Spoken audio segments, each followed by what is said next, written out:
નમસ્કાર, આપ જોઈ રહ્યા છો નેશન પ્લસ ન્યૂઝ. હું છું હિરલ આપની સાથે. ગુજરાતમાં સ્થાનિક સ્વરાજની ચૂંટણીનો માહોલ ગરમાયો છે, ત્યારે નર્મદા જિલ્લાના રાજપીપળાથી મોટા સમાચાર સામે આવી રહ્યા છે. ડેડિયાપાડાના આમ આદમી પાર્ટીના ધારાસભ્ય ચૈતર વસાવાએ પત્રકાર પરિષદ યોજીને સરકાર અને પોલીસ તંત્ર પર ગંભીર આક્ષેપો કર્યા છે. રાજપીપળામાં આજે ધારાસભ્ય ચૈતર વસાવાએ શાસક પક્ષ ભાજપ સામે બ્યુગલ ફૂંક્યું છે. તેમણે પત્રકાર પરિષદમાં આંકડાકીય વિગતો આપતા જણાવ્યું છે કે આગામી સ્થાનિક સ્વરાજની ચૂંટણીમાં આમ આદમી પાર્ટીનો વધતો પ્રભાવ જોઈને ભાજપ ડરી ગઈ છે. રાજ્યના વિવિધ જિલ્લાઓમાં માત્ર માર્ચ મહિનામાં જ આપના 34 જેટલા સક્રિય કાર્યકરો અને સંભવિત ઉમેદવારો પર પોલીસ દ્વારા ખોટા કેસો થોપવામાં આવે છે. વસાવાએ આક્ષેપ કર્યો છે કે આ તમામ કેસોમાં એક સેમ પેટર્ન જોવા મળી રહી છે, જે સરકારના ઇશારે પોલીસ કામ કરી રહી હોવાનું સાબિત કરે છે. નમસ્કાર મિત્રો, આજે ગુજરાતની જનતાને અતિ ગંભીર મુદ્દા પર મારે ધ્યાન દોરવું છે. મુદ્દો એવો છે કે ગુજરાતમાં હવે જ્યારે સ્થાનિક સ્વરાજની ચૂંટણીઓ આવી રહી છે, તો સ્થાનિક સ્વરાજની જે સંસ્થાઓ તાલુકા પંચાયત, જિલ્લા પંચાયત, નગરપાલિકા, મહાનગરપાલિકા, પાછલા 5 વર્ષમાં ભાજપનું શાસન હતું અને એમાં એ લોકો નિષ્ફળ ગયા છે. ખૂબ ભ્રષ્ટાચાર કર્યો, લોકોના કોઈ કામ ન કર્યા, એટલે લોકો હવે એમને જાકારો આપવાના છે.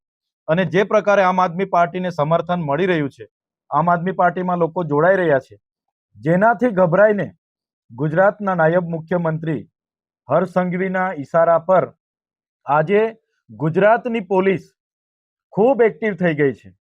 અમારા જેવા નેતાઓને કઈ રીતના ડિસ્ટર્બ કરવા, અમારા નેતાઓ કાર્યકરોને કઈ રીતના ડિસ્ટર્બ કરવા, એનું ગુજરાતનું પોલીસ આજે કામ કરી રહી છે.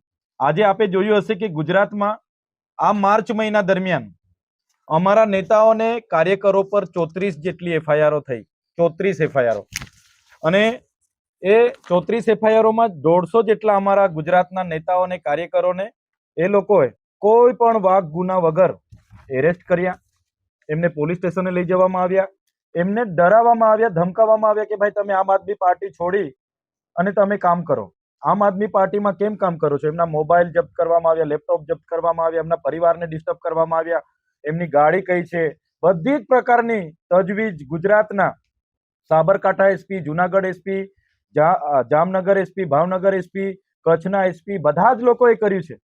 નર્મદામાં પણ ગઈકાલે આમલેથા પોલીસ સ્ટેશનમાંથી બાબુ જમાદાર કરીને એક જમાદારે અમારા 5 આગેવાનોને ફોન કરીને પોલીસ સ્ટેશને બોલાવ્યા હતા. એ લોકોએ ના પાડી, નથી ગયા. તો એમના ઘરે સાંજે એ લોકોએ ગયા અને આવી બધી માહિતીઓ લેવા, એવી રીતના ગરુડેશ્વર તિલકવાળા.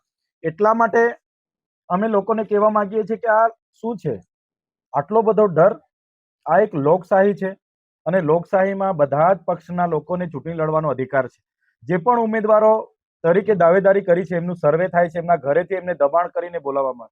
એટલે આપના માધ્યમથી અમે એવા ભાજપના નેતાઓને અને પોલીસ અધિકારીઓને પણ કહેવા માંગીએ છીએ કે આમ આદમી પાર્ટી એ આંદોલનકારી લોકોથી બનેલી પાર્ટી છે. અમે ગુજરાતની જનતાના ન્યાય માટે લડીએ છીએ. અમે ક્યારે આવી ખોટી એફઆઈઆરો, ખોટા કેસો કે ખોટી જેલોથી અમે ડરવાના નથી. અમે એનાથી પણ વધારે તાકાત સાથે ગુજરાતની જનતાને ન્યાય મળે એના પ્રયાસો અમે કરીશું. જે પ્રકારે આમ આદમી પાર્ટીનો વ્યાપ ધીરે ધીરે વધી રહ્યો છે, એટલે ભાજપના નેતાઓના ઈશારે જે પોલીસ કામ કરી રહી છે, ત્યારે પોલીસને પણ અમે કહેવા માંગીએ છીએ, સરકારો આવશે, જશે, બદલાશે, તમે સંવિધાનના શપથ લઈને આઈપીએસ એસપી તરીકેનો ચાર્જ તમે સ્વીકાર્યો છે, ત્યારે જનતાની સુરક્ષા, સલામતી અને શાંતિ એ તમારો કર્તવ્ય છે. અમે બધા અધિકારીઓ પર આક્ષેપ નથી કરતા, પણ જે પણ અધિકારીઓ ભાજપના એજન્ટ બનીને કામ કરે છે, એમને પણ અમે કહેવા માંગીએ છીએ કે જો તમને અમારા કાર્યકરોને આ પ્રકારની એફઆઈઆરો કે જેલોનો ડર બતાવતા હોય તો તમારી જેલો મોટી કરી દેજો. અમે જેલો ભરો આંદોલન કરવા માટે પણ તૈયાર છે. ગુજરાતની જનતાને જ્યાં પણ અન્યાય થશે ત્યાં આમ આદમી પાર્ટીના કાર્યકરો, નેતાઓ લડશે ને લડશે. અમે તમારી જેલોથી નથી ડરવાના.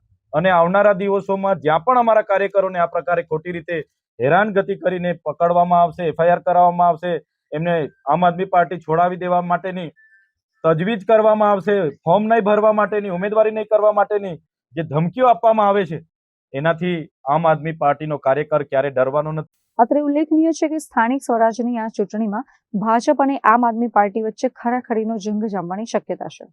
ચૈતર વસાવાના આ ગંભીર આક્ષેપો બાદ હવે નર્મદા સહિત સમગ્ર ગુજરાતના રાજકારણમાં ગરમાવો આવી ગયો છે. જોકે ચૈતર વસાવાના આ આક્ષેપોનો શાસક પક્ષ ભાજપ અને પોલીસ તંત્ર શું જવાબ આપે છે તે હવે જોવાનું રહ્યું. Deepak Jagtap, Nation Plus News, Narmada.